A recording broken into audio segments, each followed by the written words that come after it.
raging whirlwind, whispered breezes, violent gale, and gentle cloud.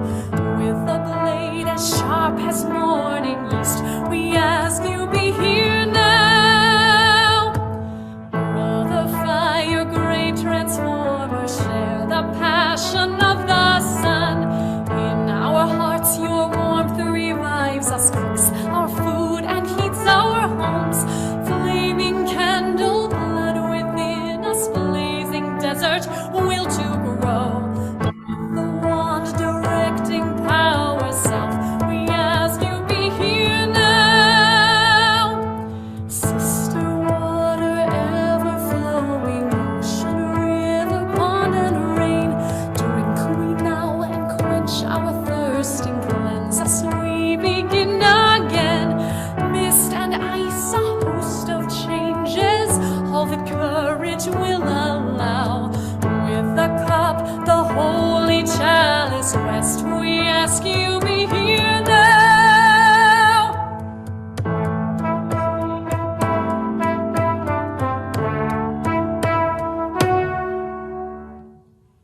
Be here now.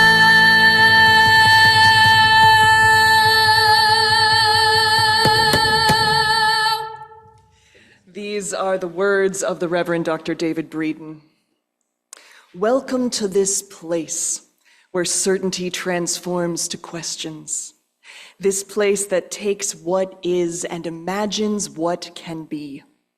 Welcome to this space where what was fixed begins to shift, where rigidity embraces unfolding as we dance and join in the dance of transformation. Welcome to this moment of change where together we transfigure and transcend. For our chalice lighting, the words are Like the First Hint of Green by Jennifer McLaughlin. As the first hint of green begins to peek through the barren ground, as that little sprig grows into a healthy stem, as that stem grows into a stalk and forms a bud, as that bud slowly opens with each new day to form a yellow daffodil. Let us be like that first hint of green, renewed by the warm sun's rays, and ready to emerge with a new energy, ready to face the day. We light this chalice to bring a glimmer of that warmth into our space. Please join me in the unison affirmation printed in your order of service, which will also be on the screen. May the light of this flame and the weight of our words inspire us to use our powers to heal and not to hurt, to help and not to hinder, to serve the spirit of life in loving affection and trusting hope. Please join in singing hymn 1064 in the Teal hymnal, Blue Boat Home, performed by Peter Mayer, with video created by our friend J.D. Stillwater from the Harrisburg congregation.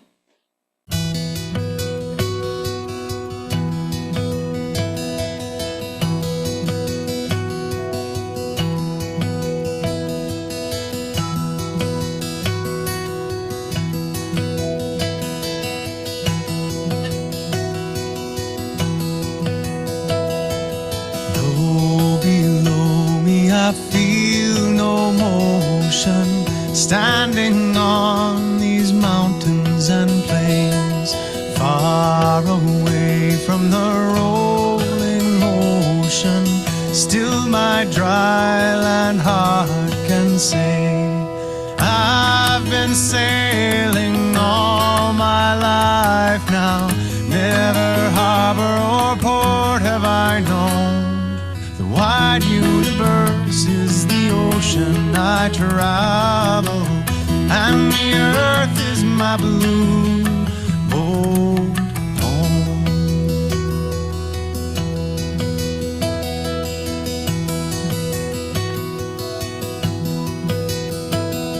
Sun my sail and moon my rudder, as as I ply the starry sea, leaning over the edge in wonder, casting questions into the deep, drifting here with my ship's companions, all we kindred pilgrim souls, making our way by the lights of the heavens in our beautiful blue boat home.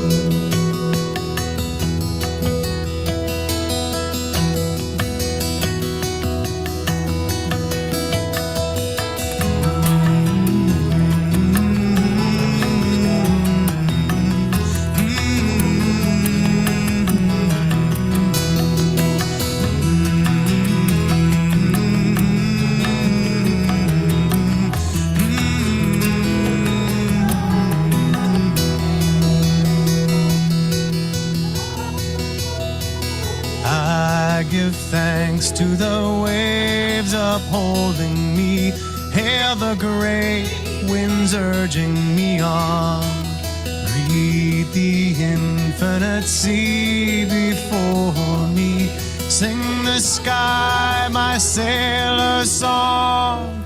I was born upon the fathoms, never harbor or port have I known.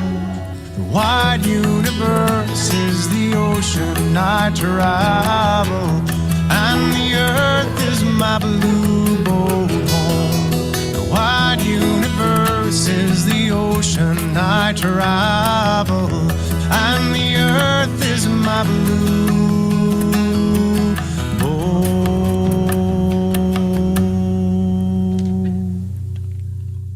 home.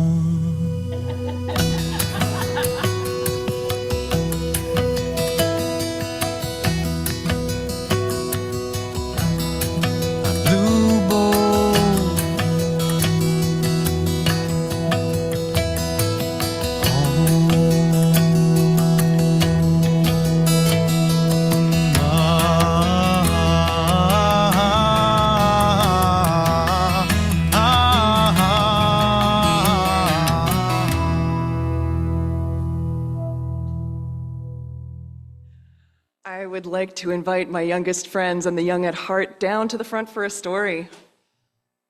So today's story is called Change Sings, and the words are by Amanda Gorman, that amazing poet and young woman and visionary.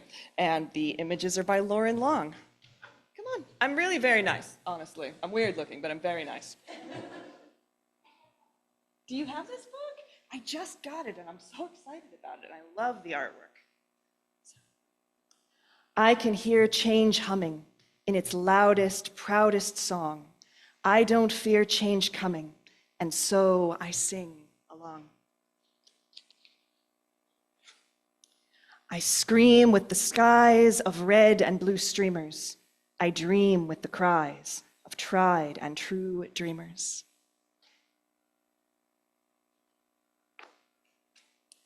I'm a chant that rises and rings. There is hope where my change sings.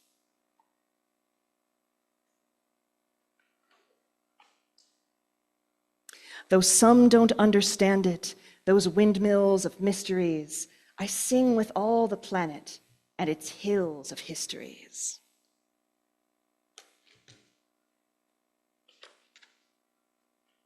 I hum with 100 hearts, each of us lifting a hand.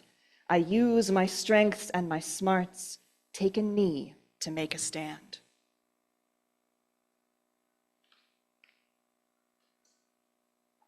I'm bright as the light each day brings. There is love where my change sings.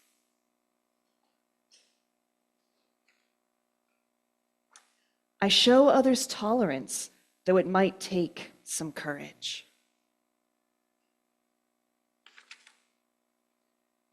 I don't make a taller fence, but fight to build a better bridge.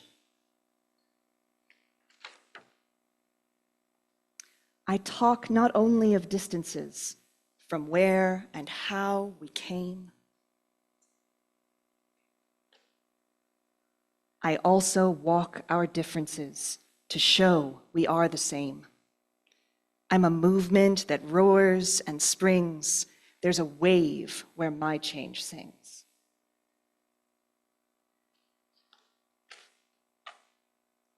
Change sings where? There, inside me, because I'm the change I want to see.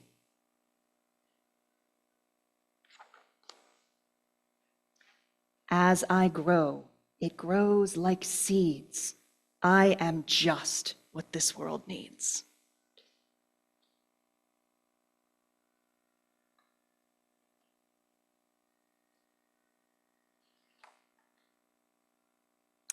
I'm the voice where freedom rings. You're the love your bright heart brings.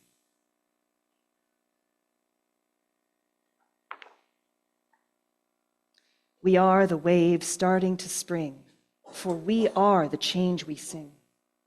We are what the world is becoming, and we know it won't be long.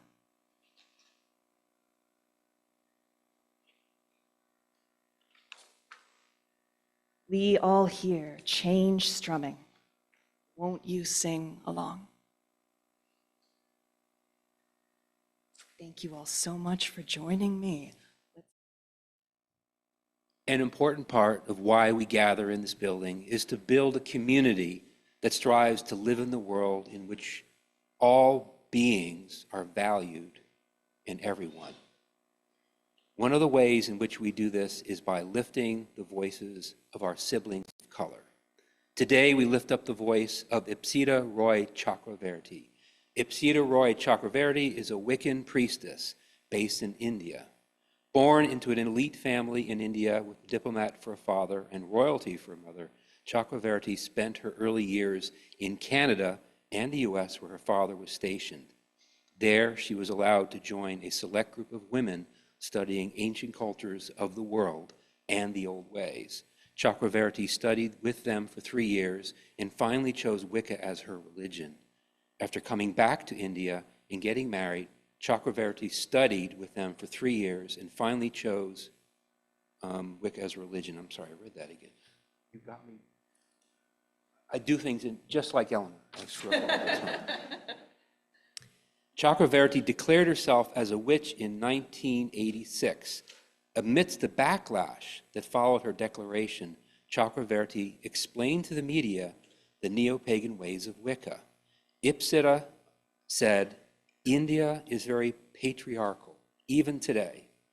When they saw me standing up for those they were trying to brand and destroy, and saw that I was helping these women by calling myself a witch, these lobbies erupted with fury. These were vested interests which could not tolerate me because I was saying that a woman who was an individual had her own rights.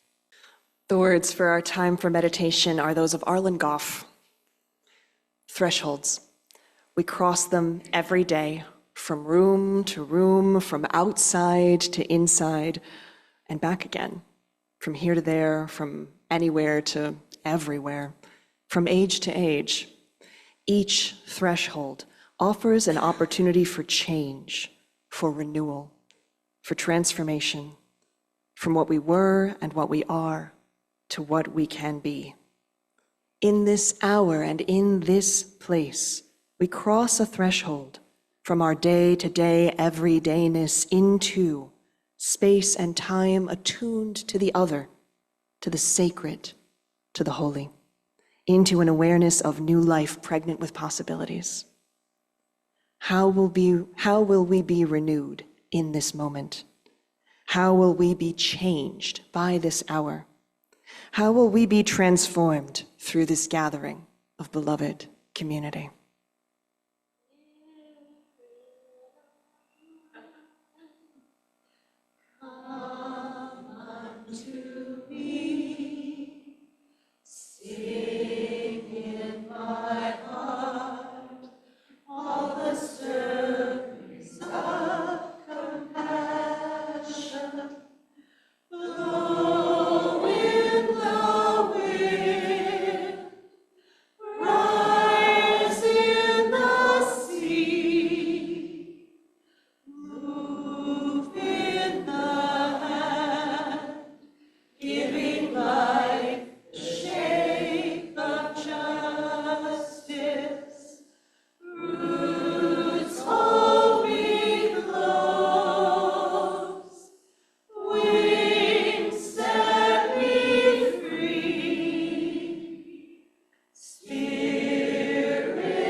was asked to pick a reading for today, and I chose one of my favorite authors.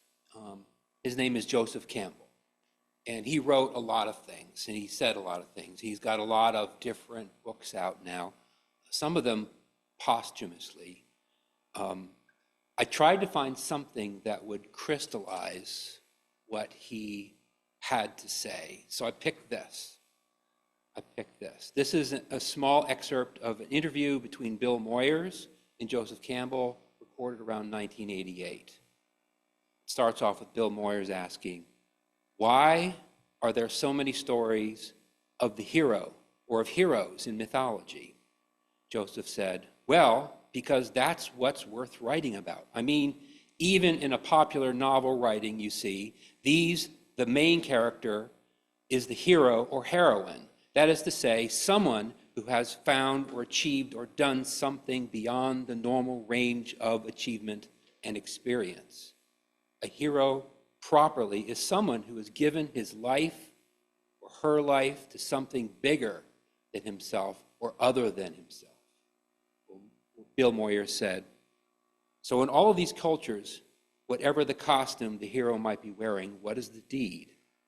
Joseph said, "Well, there are two types of deeds. One is the physical deed, the hero who has performed a war act or a physical act of heroism in saving a life. That's a hero act, giving himself, sacrificing himself to another. And the other kind is a spiritual hero who has learned or found a mode of experiencing the supernormal range of human spiritual life, and then come back and communicate it. It's a cycle. It's a going and a return that the hero cycle represents. But then this can be seen also in the simple initiation ritual, where a child has to give up his childhood and become an adult, has to die, you might say, to his infantile personality and psyche and come back as a self-responsible adult. It's a fundamental experience that everyone has to undergo. Where in our childhood for at least 14 years, and then to get out of that posture of dependency, psychological dependency, into one of psychological self-responsibility requires a death and a resurrection, and that is the basic motif of the hero journey. Leaving one condition, finding the source of life to bring you forth in a richer or more mature or other condition." Bill said, "So that if we happen not to be heroes in the grand sense of redeeming society, we have to take that journey ourselves spiritually, psychologically inside us." Joe said, "Yes, that's right." And Otto Rank, in his wonderful, very short book called The Myth of the Birth of the Hero, he says that everyone is a hero in his birth. He has undergone a tremendous transformation from a little, you might say, water creature, living in the realm of the amniotic fluid and so forth, then coming out, becoming an air-breathing mammal that ultimately will be self-standing and so forth. It is an enormous transformation. It is a heroic act. And it's a heroic act on the mother's part to bring it about. It's the primary hero form, you might say. So I think before I get into my homily, one thing I just want to say is that I speak at a lot of Unitarian Universalist congregations, and not all of them are as lovely and welcoming as this one. Thank you for creating such a beautiful container for guests in your house. So, I don't think I know anyone who hasn't willed something into being at some point in time. Whether it's finding housing when we need it the most, a new job, a healthy relationship, a family, or just a specific vision for a life, most adults eventually hit a point where the only thing that keeps them going is their willpower. I got to see that power in action on a fairly large scale around 20 years ago now. I am a former Marine, and when I went to boot camp back in the late 90s, there was a final hurdle to graduation called the Crucible. It's about as fun as it sounds. At that time, it was a 54-hour stretch of forced marches with a heavy pack, reaction courses, very little food, and very little rest. It was designed to be tough. It was designed to break some of us. On my crucible, we left for our adventure in the rain. The socks I was wearing got wet and formed a ridge by my heels. That ridge, over many miles, cost me the layers of skin where my socks were rubbing. That wound was a roughly $50-sized circle of exposed flesh on both heels. I still have the scars from it. And in context, that injury was pretty manageable. Many of my platoon got hurt a lot worse. I will never forget the return to base at the end of the crucible. We were so beat up, taking turns, carrying each other's packs and sometimes each other. Every single one of us exhausted beyond the telling of it, and most of us were injured. What I learned during that sunrise as we came over the bridge is that there is a force within humans that allows us to continue walking when our bodies can't do it anymore. There's a power inside each of us that will take us past the physical limitations of our world. And this is what I mean by willing something into being. When everything else gives out, there is a power that remains. I've been thinking about that moment a lot lately, about the way there's something in us that can keep fighting even when the obstacles seem insurmountable. Right now, there are many things that feel daunting. We're facing another election year with a conservative candidate who openly espouses authoritarianism. Climate change is accelerating. Regressive bills targeting the queer community are on the legislative agenda, it feels like everywhere. People of color continue to be subject to violence from the police and white supremacist systems that seek to take their power, agency, and resources. Unjust wars and horrific violence are playing out on the world stage. This is a hard year. It's a hard timeline to be part of, and it's all too easy to feel helpless in the face of the onslaught.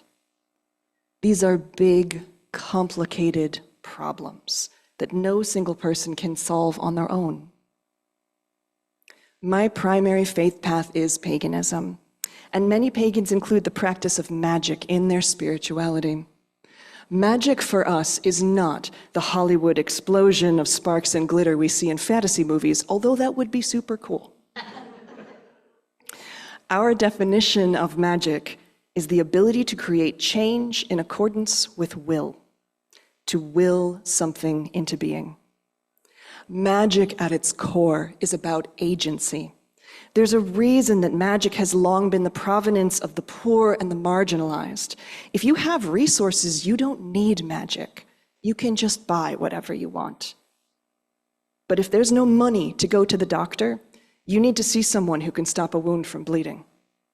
If there's no money for rent, you need to find a way to get your hands on some cash quickly. To this very day, magic use tends to be more present in the middle and lower classes. We are the ones the system does not serve. And so we must find a way to bend reality to our wills, to survive. Magical thinking gets a lot of kicking around, but it's always good to look at the source when we are evaluating criticism. It does not serve the powerful in our world to have a disruptive force running wild in the poor and marginalized communities. Time after time, in culture after culture, the powerful come for the magic users. They come for those of us who would use the power of our wills to create change that does not align with the goals of those who would exploit us. Users of magic are portrayed as evil, dangerous, unstable. Are they? Or are they just inconvenient to a system that wants all of the cogs to continue to turn? That wants to churn people up and spit them out without consequences. There is a force within all of us that can push past boundaries, overcome exhaustion, and create change.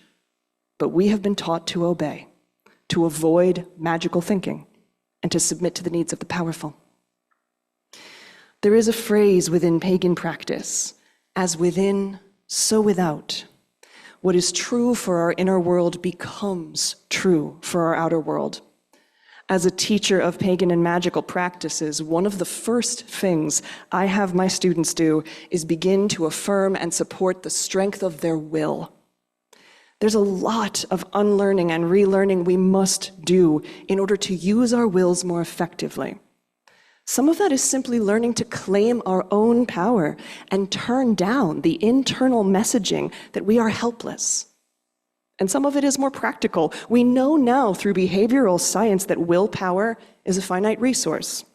This is why it's easy to make healthy choices in the beginning of the day, and then at the end of the day, it's hard to get off the couch. We use our willpower all day long, and at the end of the day, that internal reserve of determination is tapped out. We also know that willpower is something that can be increased through practice. Some classic examples of that are a concentration-based meditation practice, choosing to drink using the opposite hand than usual, or carrying around something tempting but not consuming it. If we bring the threads of mysticism and behavioral science together, we add even more tools.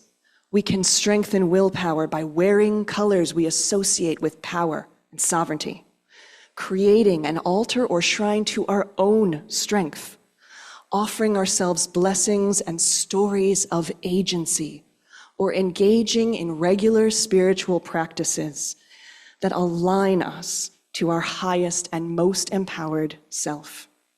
When we stand in our power, the obstacles before us remain quite real. But we're not fighting a narrative of powerlessness or learned helplessness at the same time.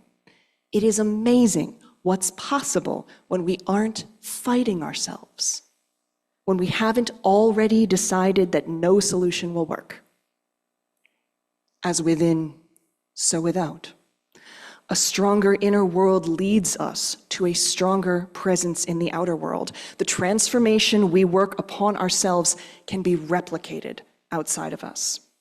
The crises of our world are bigger than each of us individually, and also we are not without power.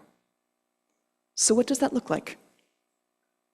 There are a couple good rules of three in the pagan world that help us move forward without being overwhelmed, or at least without feeling overwhelmed. One rule of three was described by author and teacher Byron Ballard. Pick three things you really care about and focus your energy there. Maybe one is food insecurity, one is clean water, and one is education. Then figure out who's doing that work locally and get involved. Byron refers to this concept as interconnected circles on the ground. Our individual willpower does more locally than it can globally. Artist, author, and teacher Laura Tempest Zakroff recently posited her own rule of three. Choose one personal change, goal, or need. Choose one change for your local community that you can directly impact, and choose one goal for society at large. Then examine what you can do to make an impact or change at each tier. What mundane work needs to be done? What is the magical work? Where can you direct your will? When we begin to see changes in those personal and local areas of focus, it allows us to bring more willpower and energy to the bigger fights. It is a benevolent cycle. Both of these rules of three also require one other thing, which is to trust the people around you to choose their own rules of three. We cannot do it all. We run the risk of burning ourselves out if we try to. But if we do some of it, and our community does some of it, many things are possible. We need to avoid the urge to tear others down because their own three focuses are different than ours. Together, it all gets done. Along with opening ourselves to greater force of will through longer-term self-work, there are some useful techniques in the pagan world for tapping into a little more strength when we need it most. The first is a technique called grounding. This practice allows us to feel more steady and centered, as well as more supported. When I'm going into a conversation or situation that makes me anxious, which, by the way, is many things, I ground. So let's try it together. Settle deeper into your seat. Go ahead and get comfortable. You can bring your eyes to a half gaze or let them close completely, whatever feels more comfortable for you. And just take a moment to feel your feet on the earth. Feel the way your body is supported by your seat. Allow your breath to deepen and lengthen. Now, from the soles of your feet, imagine roots spreading out and down into the earth. Feel them connecting to the rich soil and the deep stones, creating an interconnected web of stability beneath you. Feel how securely you are held, how strong the earth is.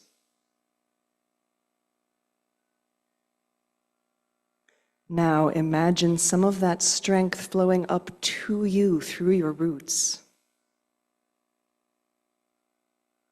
You might feel this as warmth, or imagine it as green light.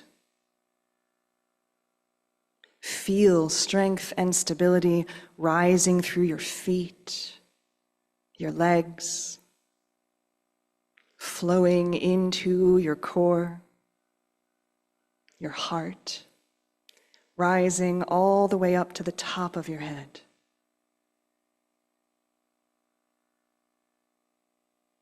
And then gently open your eyes whenever you're ready. Feels good. What we align to, what we connect to, influences how we feel. It's important to remember that we are surrounded by a web of media these days, and most of it is blasting distress signals. Even when the media around you isn't specifically talking about some of the challenges on the table, it is vying for your attention. And that's just our devices. The majority of the people around us are also stressed and nervous. Our species is designed to pick up on the emotions of others. It helps us cooperate and gives us an evolutionary advantage. But that hardwired empathy does have this shadow side. We need to be able to connect to strength when we must stand in the face of opposition. Another technique that anyone can use is archetypes. Within each of us, there are a multitude of selves. We are all someone's child. We are often someone's parent or guide as well. We are someone's friend, someone's lover. We are the self that's present at work or at school, and we are the self that's present at social gatherings. All of those different versions of the self are real. They don't negate each other, and we can think of those selves as different archetypes that we shift into. This behavior that we all do naturally can also help us impact our inner and outer worlds. So soften your gaze or close your eyes again for just a moment and connect to your wise self. Think about who you are when your best judgment and lived experience is at the surface.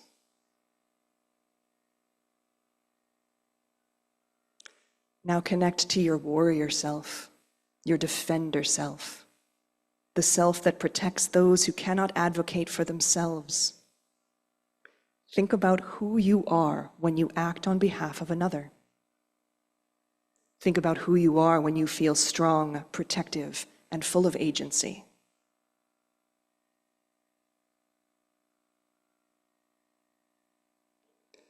Relax once more into your community self. Think about who you are when we are all together, seeking to build a better future through this beloved community. And again, gently open your eyes whenever you're ready. The last technique I'll give you is one you probably already know but may have forgotten. When a pagan sets a spell, sets their will to manifesting an outcome, they develop a clear vision of that outcome first. If we don't know where we're going or what the goal looks like, it's hard to choose the right steps to achieve our vision. This practice is important for personal change as well as community change. A clear vision of our desired outcome is a map that we can follow. The beloved community will not build itself, and no one is coming to do the hard work of repairing our world for us. It is going to take every single one of us wielding our wills, raising our voices, becoming stronger and more resilient to build the world to come. Remember, you have an unusual power, a reserve of strength that can push past limitations. Feed it, strengthen your will, build practices around your sovereignty. Use the power of transformation, the ability that we all have to start over again at any time, to shift the narrative you tell yourself. Incorporate practices that make you feel strong. Remember to ground. Remember to align to the self you need to be in the moments when that identity is needed the most. May the fire of your will be the light that breaks through shadow. May the power of your sovereignty be the pathway to a brighter future. As within, so without, so may it be. My friends, there is a power at work in the universe. It works through human hands, but it was not made by human hands. It is a creative, sustaining, transforming power, and we can trust that power with our lives and with our ministries. It will sustain us whenever we take a stand on the side of love, whenever we stand for peace and justice, whenever we take a risk. Trust in that power. We are together, held by that power. Our closing music today is a chant I'll be leading with my spouse, Ash. It's called Full Height of Our Power, and it's by Kellyanna. The way pagans teach chants is we usually sing them a few times, so if you'd like to, feel free to sing in whenever you pick it up. We are a people at the full height of our power. This is the place and now is the hour. We are a people at the full height of our power. This is the place and now is the hour. We recognize our sacred word. We have the power to transform the earth. We are a people at the full height of our power. This is the place and now is the hour. We are a people at the full height of our power. This is the place and now is the hour. We recognize our sacred word. We have the power to transform the earth. We are a people at the full height of our power. This is the place and now is the hour. We are a people at the full height of our power. This is the place and now is the hour. We recognize our sacred word. We have the power to transform the earth. We are a people at the full height of our power. This is the place and now is the hour. We are a people at the full height of our power. This is the place and now is the hour. We recognize our sacred word. We have the power to transform the earth.